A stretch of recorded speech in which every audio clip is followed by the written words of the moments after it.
lamangan pero nauwi sa coloring session. Ang bonding ng isang barkada. Ating saksihan. Drawing pa rin ba ang lakad ng inyong barkada o yung di makalabas sa group chat?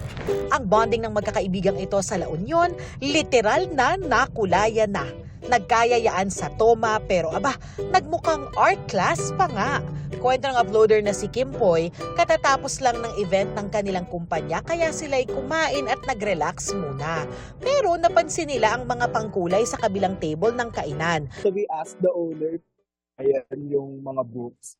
And then nakita namin na open naman siya, available naman yung mga coloring pens and coloring books. So ayun, ginamit namin siya. Lahat kami kasi nasa part kami ng marketing team and then yung ibang person doon sa video ay from creatives team. So lahat kami nasa creative part ng marketing talaga. So lahat kami enjoy na mag-color. Yung mga ganong klaseng activities.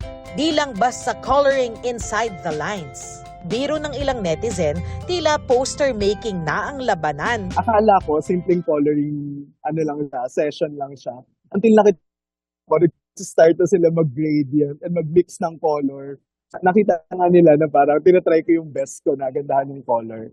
Pero wala naman daw kompetisyon dahil in-enjoy lang nilang mailabas ang kanilang creativity at maramdaman sandali kung paano maging batang muli.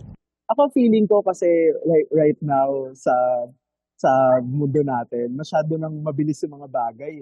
So I think more than healing the inner child, it's about slowing down things and enjoying things. Yun yung namin. Nakuha namin take away dun sa talaga, ginawa namin. Ako si Darlene Kayang inyong saksi.